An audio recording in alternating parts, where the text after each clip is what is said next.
Tem um copo de água ali embaixo do banheiro.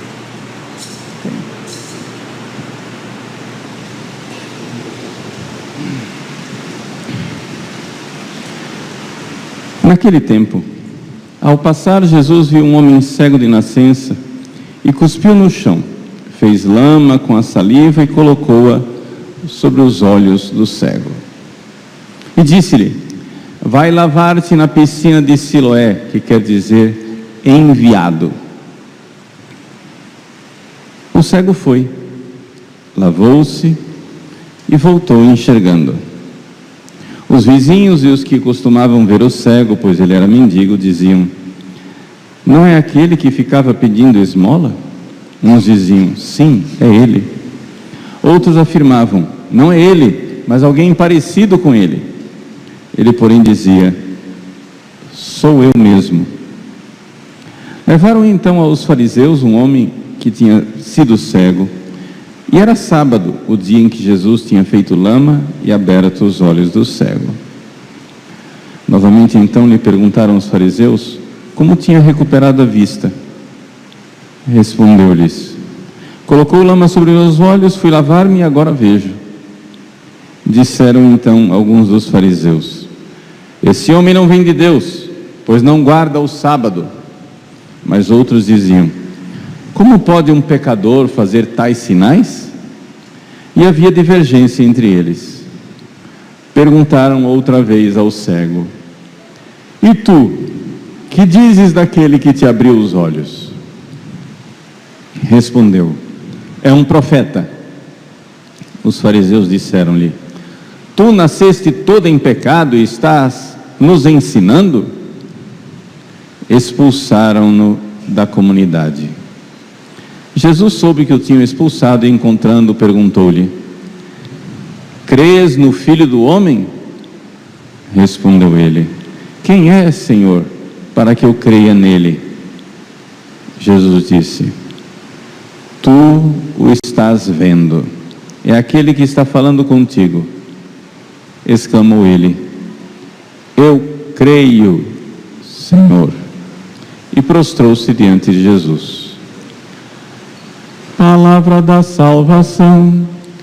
Glória a vós, Senhor. Louvor e glória a ti, Senhor. Cristo, palavra de Deus. Cristo, palavra de Deus.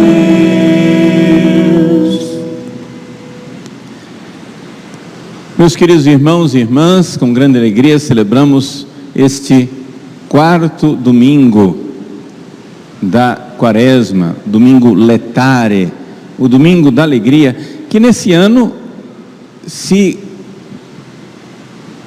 coloca numa alegria especial, que é essa coincidência com o dia do calendário de São José. Claro que nós celebramos aqui no Brasil São José no dia de ontem, mas as alegrias de São José transbordam para as alegrias do domingo letare. Eu vou explicar o evangelho de hoje e depois, no final, uma pequena aplicação com relação a São José. Jesus cura o cego de nascença, e o cego curado termina mostrando que existe um outro tipo de cegueira, ou seja, a cegueira de quem não quer crer. As pessoas que não querem crer geralmente são cegas. Você vai dizer assim: ah, padre, mas não é todo mundo que tem a fé, o senhor tem que ter paciência. Não, eu tenho, não é esse o problema. O problema é que existe muita gente que não crê por uma cegueira culposa. Como assim? É o exemplo dos fariseus do evangelho de hoje. Jesus cura o cego de nascença. E não somente cura o cego de nascença, curou muitos outros. O Evangelho de São João aqui está no capítulo 9, mas logo depois, no capítulo 11, Jesus vai ressuscitar Lázaro. E os fariseus, ao invés de aceitar que Jesus está curando os cegos, fazendo os surdos ouvirem, os coxos caminharem, os mudos falarem e ressuscitando os mortos, ao invés de eles admitirem o óbvio, que uma pessoa que faz tantos milagres, milagres clamorosos, milagres evidentes, essa pessoa tem que vir de Deus. O que é que eles planejam? Os fariseus chegam ao ponto de planejar matar Lázaro, para que quando eles matassem Jesus na cruz, não tivesse provas contra ele, para mostrar o quanto Jesus era de Deus. Jesus ressuscitou Lázaro. Não, Lázaro está morto, aqui ó, o túmulo dele. A gente mata o Lázaro e esconde as provas da divindade de Jesus. Então vem a pergunta: por que os fariseus eram tão maus, tão cegos, a ponto de não crer em Jesus? Essa é a pergunta. Porque talvez alguns de nós estejamos dizendo assim: ah, se eu estivesse lá, eu ia crer na hora, né? Ouvir falar da ressurreição de Jesus é uma coisa, mas ser São Tomé e enfiar o dedo nas chagas e ser testemunha ocular e ver Jesus ressuscitado é outra coisa. Aí sim eu ia crer. Se você não tiver virtude, nem que Deus apareça na sua frente, você não vai querer aceitá-lo. Nem os milagres mais clamorosos serão suficientes para converter você. Sabe por quê? Porque se Deus existe, sua vida vai ter que mudar. Esse é o problema de crer em Deus. Deus não é uma ideia tal que com ou sem a qual o mundo continua tal e qual.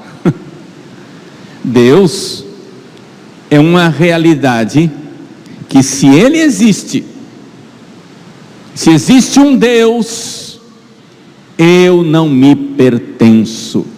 Se existe um Deus, eu sou dele. Ele é meu Senhor. Os ateus sabem disso. Existe um famoso ateu que morreu num hospício no ano de 1900, chamado Friedrich Nietzsche. Nietzsche, num de seus escritos, diz assim: se existissem deuses, como poderia eu suportar não ser um Deus? Logo, os deuses não existem. Vejam, aqui ele está claramente confessando a trapaça, confessando a sua malícia, a sua maldade. Ele está dizendo, e aqui ele é o porta-voz, o profeta de muitos ateus, é um ateu falando em nome de muitos: eu não quero que Deus exista, porque se Deus existe, como é que eu ia suportar não ser Deus? Isso pode parecer gente, mas que loucura desse homem, que maldade desse Nietzsche. Não é maldade desse Nietzsche, é uma maldade que talvez esteja em você, porque estava em Adão e Eva, estava na serpente, lá no paraíso. Deus de bondade fez o milagre de criar o mundo e deu o mundo de presente ao ser humano. Deus deu a Adão e Eva o mundo, disse: crescei, multiplicai-vos, dominai a terra. Quer dizer o quê? Olha, eu estou dando esse mundo, esse universo, como um presente para vocês. Só que tem o seguinte: tem coisas que não podem, tem coisas que é proibido.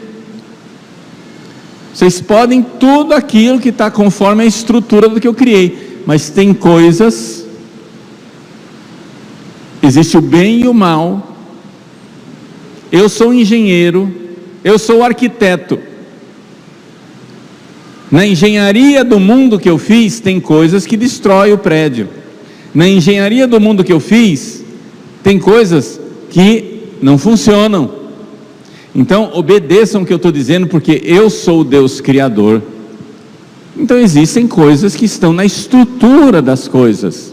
Querem ver coisas que estão na estrutura da criação? Por exemplo, quando um homem se une a uma mulher, não sei se já ouviram falar, nascem crianças. Já ouviram falar disso? Isso está na estrutura das coisas. Está na estrutura do sexo. Mas nós não, nós queremos o sexo para diversão. Nós queremos o direito de fazer uma coisa que foi feita para aquela coisa, mas nós queremos fazer para outra coisa. Diversão. Diversão. Sexo, mas não crianças. E ainda criam leis com o nome de direitos sexuais e reprodutivos. Direitos sexuais e reprodutivos são aquelas leis inventadas pelo homem que se revolta contra a estrutura da realidade. São pessoas que acham que se eles fizerem uma lei dizendo que o fogo não queima, o fogo vai parar de queimar. E se você fizer uma lei dizendo que a água não molha, a água vai parar de molhar. Porque eles são deuses. Você entendeu? São deuses. Eles criam as leis e o cosmos tem que obedecer. Então, se eu fizer uma lei, o cosmos vai me obedecer. Então eu faço uma lei e digo que sexo não tem nada a ver com reprodução. E uma lei que eu digo que comer não tem nada a ver com nutrição. Uma lei que diz que enxergar não tem nada a ver com a luz. Uma lei que diz que ouvir não tem nada a ver com vibrações no ar. Gente, é uma revolta contra Deus. Mas essa revolta contra Deus está aí na sua cabecinha, católico. Você decretou, você legislou que querer agora que relação sexual tem alguma coisa a ver com crianças, aí já é demais. Ah não, isso é fanatismo.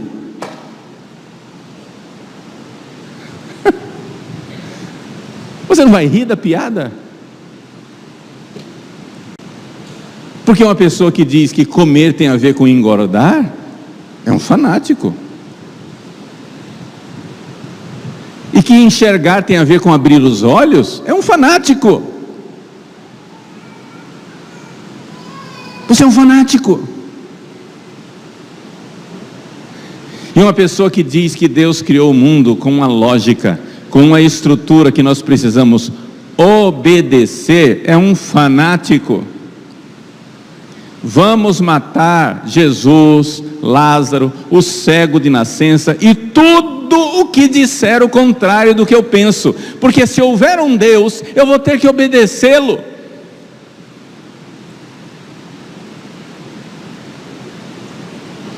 E isso é insuportável. Friedrich Nietzsche: se os deuses existem, como poderia eu suportar não ser um Deus? Logo, ergo, conclusão evidente, os deuses não existem.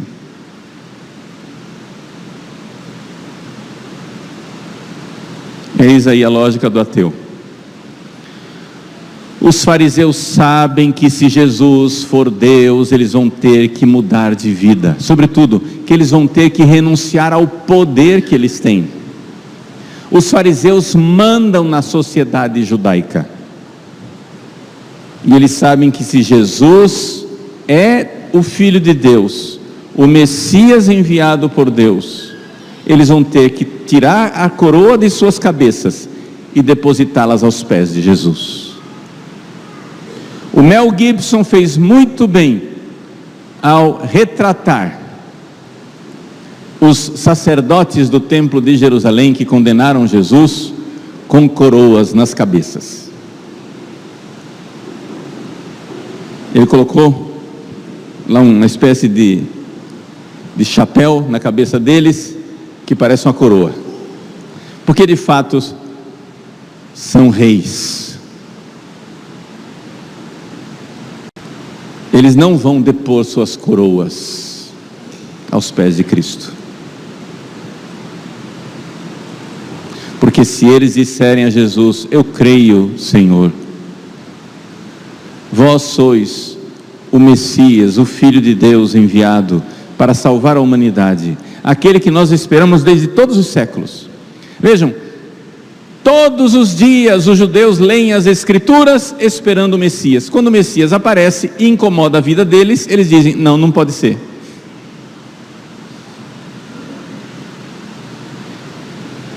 Se admirou dos judeus serem assim? Pois é, você católico também.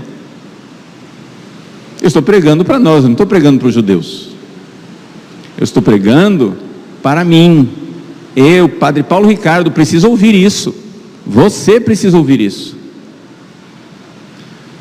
Você reza o terço, você faz novenas a São José, você faz penitências quaresmais.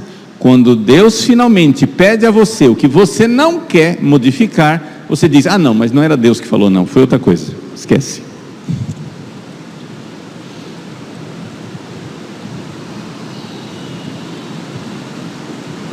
Gente, eu não estou dizendo que nós precisamos acreditar em qualquer coisa.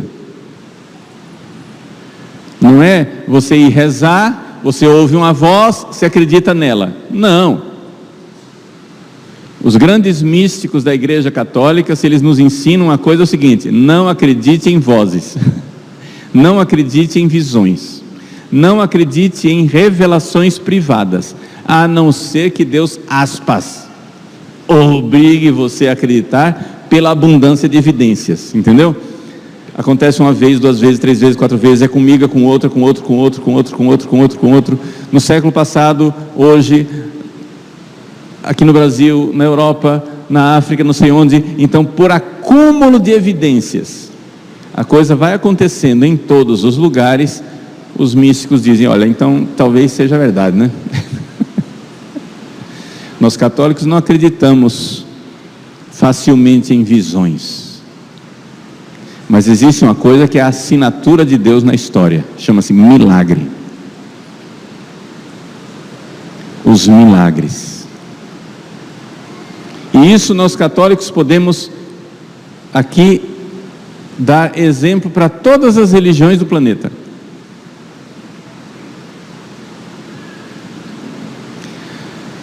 Em alguma igreja por aí acontece um milagre, todo mundo grita: oh glória, milagre, aconteceu. Nós católicos, acontece uma coisa, você vai para o padre: padre, aconteceu um milagre. O padre olha assim e diz: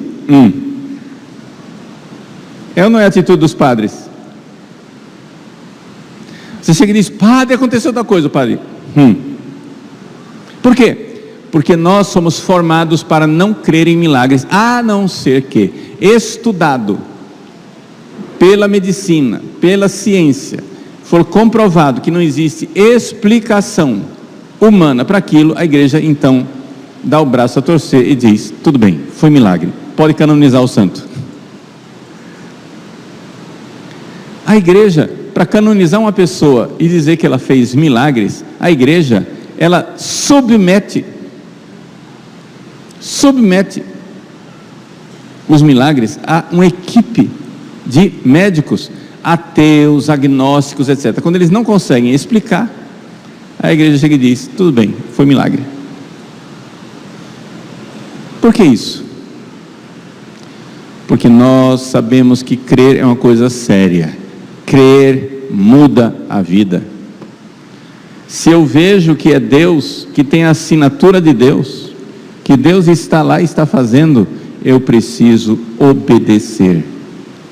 É a obediência da fé. E é isso que a igreja sempre fez. A nossa Santa Igreja Católica crê em Jesus Cristo, único Filho de Deus, nosso Senhor.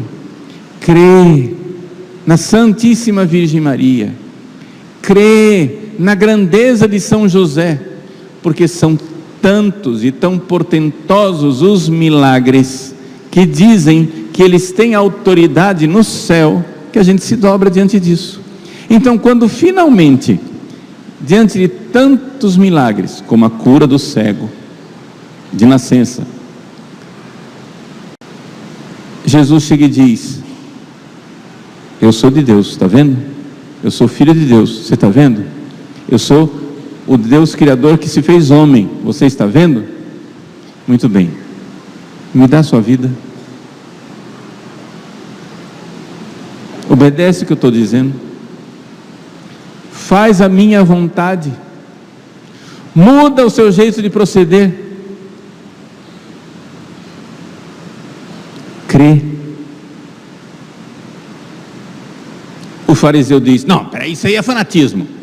Eu vou à igreja, acredito em milagre, mas querer que eu mude minha vida? Ah, não. Aí você está querendo demais, como diz o cuiabano. Aí já está demais.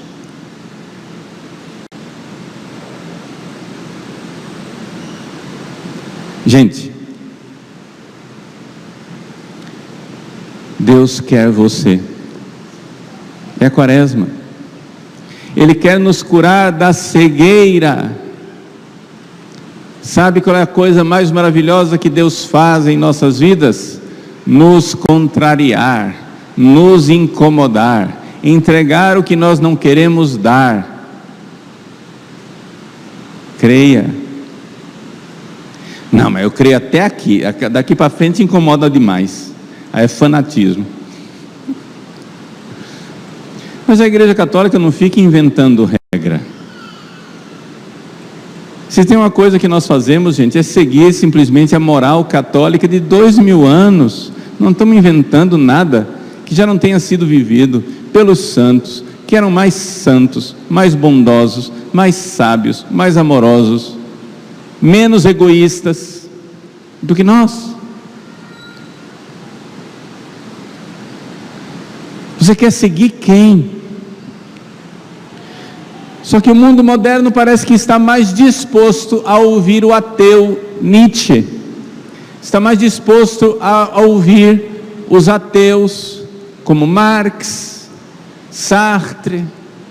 O mundo moderno está mais disposto a ouvir ateus e assassinos genocidas como Hitler, como Stalin, como Mao Tse-tung. O mundo moderno está... Esses são as pessoas que nós queremos seguir. Sabe por quê? Porque eles não nos incomodam, eles incomodam os outros.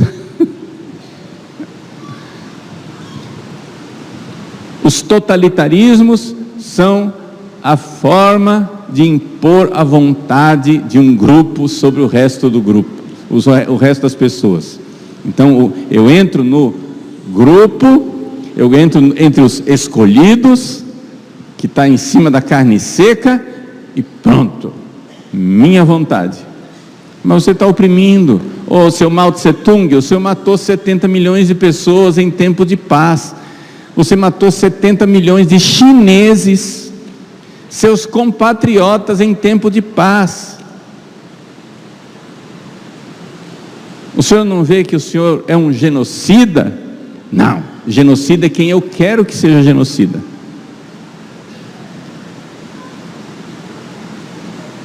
Genocida é você, católico, com suas ideias, que querem impedir que as mulheres cometam aborto e por isso mata milhares de mulheres. Você que é genocida. Todo mundo vê, todo mundo que é honesto, vê a trapaça. E a trapaça é aquela do Nietzsche.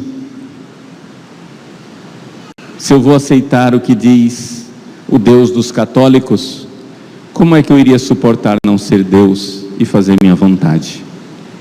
Eu quero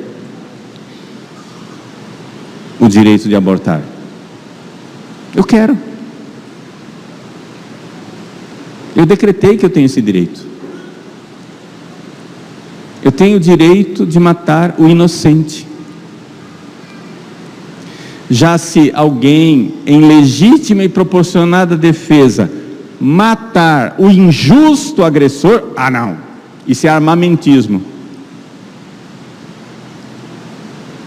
Um inocente desarmado no ventre da mãe, eu posso matar porque é um direito. O injusto agressor,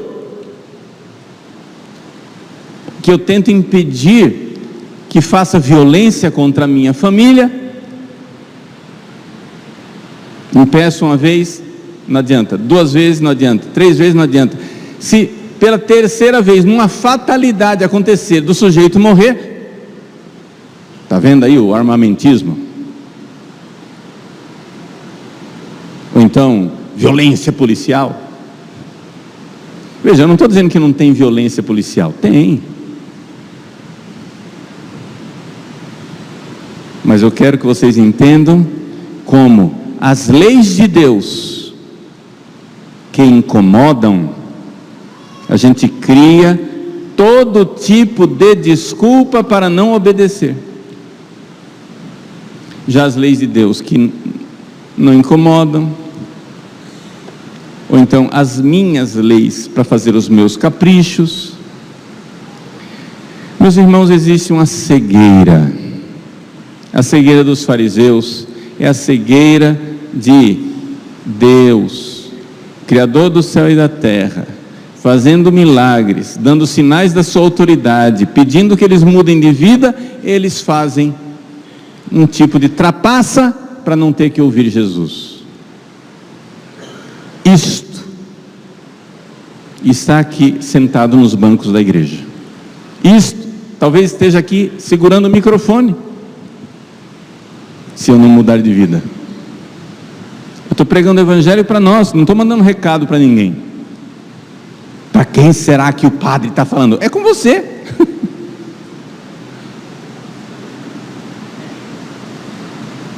Eu acho que o padre está mandando recado para alguém. Não estou mandando recado, estou falando com você. Cegueira de gente que se acha católico. Cegueira de gente com calo no joelho. Cegueira. Vamos seguir o que o Senhor nos pede. Existe Deus, é Jesus. E São José é o exemplo luminoso que nós temos diante dos olhos. São José não teve medo de virar a sua vida de cabeça para baixo, para fazer a vontade de Deus. O que Deus pediu para São José era tudo que ele não queria entregar, mas entregou. Por exemplo, São José poderia dizer assim: Deus, eu faço tudo o que vós quiserdes, mas me explica primeiro. Deus disse: não, você vai fazer sem eu explicar, vai ficar no escuro. E São José ficou lá, sem saber, na fé, na escuridão da fé, vivendo na escuridão da fé, até que quando Deus viu a fidelidade dele, que ele era um homem justo, enviou um anjo no sonho e disse: José, gostei da sua fidelidade, parabéns, você não se revoltou, você não desobedeceu, você foi justo no meio das trevas da fé. Então, vou explicar para você o que está acontecendo. Maria ficou grávida do Espírito Santo. Ela é a mãe de Deus. E você, não tenha medo de se aproximar da mãe de Deus, e nem do Deus Santíssimo que está no ventre dela. Receba ela em casa, porque você vai ser o guardião desses dois tesouros. Eu? É você. Mas Senhor, eu não sou digno. Tudo bem, mas eu escolhi você. E São José obedeceu. Deus é Deus. Se você não entende ainda os dogmas da igreja, se você não entende ainda as leis que a igreja há 2000 anos ensina, obedeça primeiro. As coisas vão ficar mais claras. Se você continuar desobedecendo, você vai, como os fariseus, começar a criar recursos mentais para não obedecer. Termino com uma anedota da vida do santo curador São João Maria Vianney. Havia um homem agnóstico. Agnóstico quer dizer o seguinte: ele não é ateu e ele não crê. Ele só acha que não dá para crer em Deus porque ele não tem provas suficientes. Então ele era cheio de dúvidas. E ele ouviu falar que lá em Ars, na diocese de Lyon, tinha um padre muito santo e muito sábio, que Deus falava com ele. Então eu vou lá falar com esse padre João Maria Vianney. Chegou lá no confessionário e disse: Padre João, eu quero me tirar umas dúvidas com o senhor. Ele disse: se ajoelhe e confesse. Não, mas eu não creio. Se ajoelhe e confesse. Não, mas veja, é que eu tenho dúvidas ainda sobre os sacramentos, sobre a existência de Deus, sobre Jesus. Se ajoelhe e confesse. O homem se ajoelhou. Primeiro ato de obediência. São João Maria Vianney começou a fazer as perguntas das coisas que ele tinha feito, e ele foi vendo os pecados dele, tudo que ele precisava mudar de vida. No fim da confissão, São João Maria Vianney: você está arrependido desses pecados? Estou. Quer receber o perdão de Deus? Quero. E deu a absolvição. Quando ele se levantou, São João Maria Vianney perguntou: e aí, quais são suas dúvidas? Ele disse: nenhuma. Porque às vezes, não é uma regra universal, mas às vezes o que falta para uma pessoa crer é a coragem de obedecer. A pessoa não tem coragem de mudar de vida. Os fariseus sabem que se eles admitirem que Jesus é Deus, vai ter que mudar de vida. São José sabe que se ele admitir que Nossa Senhora é mãe de Deus e que o filho que está dentro da barriga dela é filho de Deus, ele vai ter que mudar a vida dele. Olha que reação diferente. São José acolheu. Os fariseus espernearam e mataram Jesus. Quem você é? Qual dos dois? Você irá obedecer e crer, ou espernear e se voltar contra Deus?